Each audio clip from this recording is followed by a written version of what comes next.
नमस्कार. आज आपण इयत्ता दुसरी नवीन अभ्यासक्रम बालभारती मराठी या विषयामधील धडा 7वा आकाशातील तारे हा धडा म्हणूयात किंवा गोष्ट म्हणूयात ती पाहणार आहोत.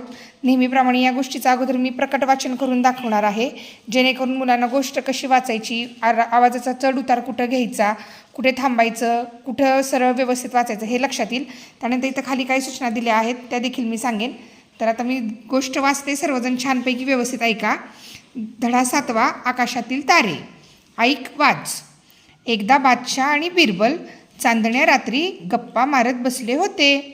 अचानक बादशाहचे लक्ष आकाशाकडे गेले. आकाशात लुकलुकणारे तारे पाहताना बादशाहला आनंद वाटत होता. आकाशातील तारे पाहून बादशाहने बिरबलाकडे पाहिले आणि विचारले, बिरबल, आकाशात किती तारे आहेत ते मला सांग. बिरबल समोर असलेल्या चिंचेच्या झाडाकडे बोट दाखवून पाने मोजण्याचे नाटक करत म्हणाला, ते समोरचं चिंचेचं झाड आहे ना, त्याला जितकी पानं आहेत त्याच्या दुप्पट तारे आकाशात आहेत. बादशाह म्हणाला, चिंचेच्या झाडाची पानं मोजणं शक्य आहे का? जवळच्या झाडाची पानं मोजता येत नसतील तर खूप दूर असलेल्या आकाशातील तारे कसे मोजता येतील? बिरबल उत्तरला. अशा प्रकारे या गोष्टीचं वाचन करायचे आहे.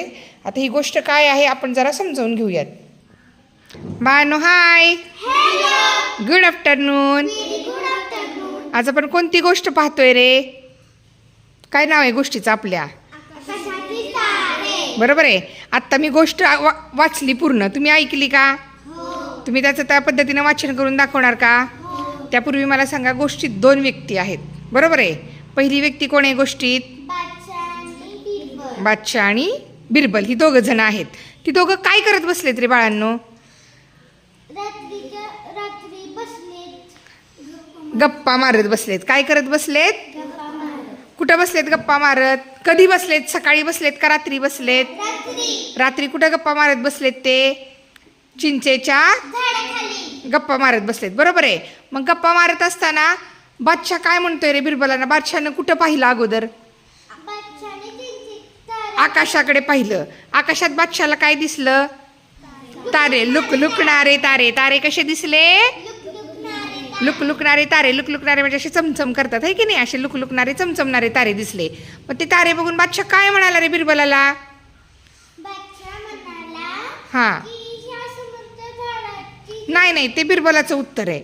बादशाहनं प्रश्न काय विचारला बिरबलाला, की ते आकाशात जे लुकलुकणारे तारे आहेत ते मोजून सांग बरं मला किती आहेत, है की नाही? असा प्रश्न विचारला. आता मी तुम्हाला प्रश्न विचारते, आकाशात लुकलुकणारे तारे किती आहेत मोजून सांगा. तुम्हाला सांगता येतील का रे? का सांगता येणार नाहीत? दूर पण आहेत आणि खूप जास्ती आहेत. ज्या वस्तू खूप जास्ती अतिप्रमाणात असतात, न मोजता येणाऱ्या असतात, त्या मोजता येतात का? नाही. असंख्य गोष्टी मोजता येत नाहीत, त्यामुळे तारे मोजता येत नाहीत. पण आता बादशाह म्हणजे बिरबलाचा राजा झाला. आता बिरबलानं तर उत्तर देणं गरजेचंच होतं. मग बिरबलाने विचार केला थोडासा, आता आपण काय करावं?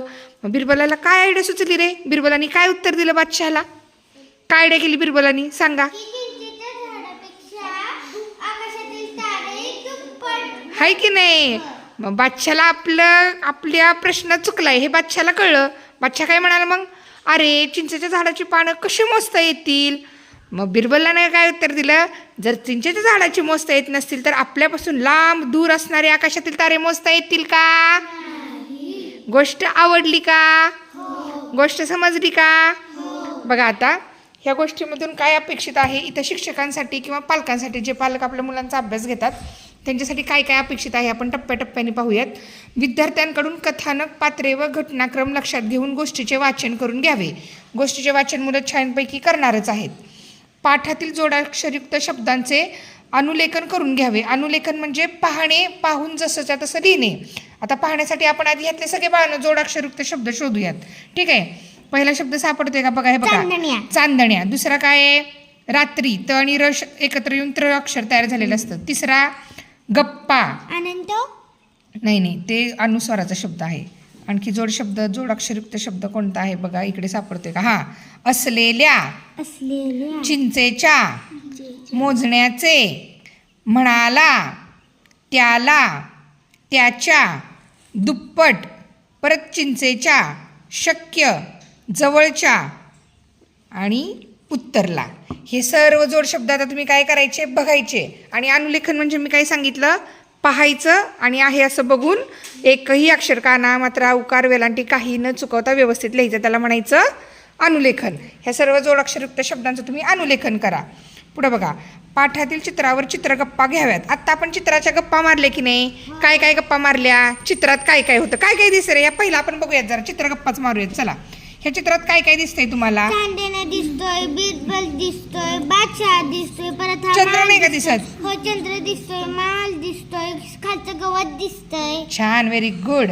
आणि ह्या चित्रात काय काय दिसतंय तुम्हाला? चिंचेचं झाड दिसतंय, परत चांदण्या, ते एका ह्याच्यावर बसले, सोफ्यावर बसलेत, गवत आहे, झाडं आहे, त्यांचा राजवाडा आहे की नाही?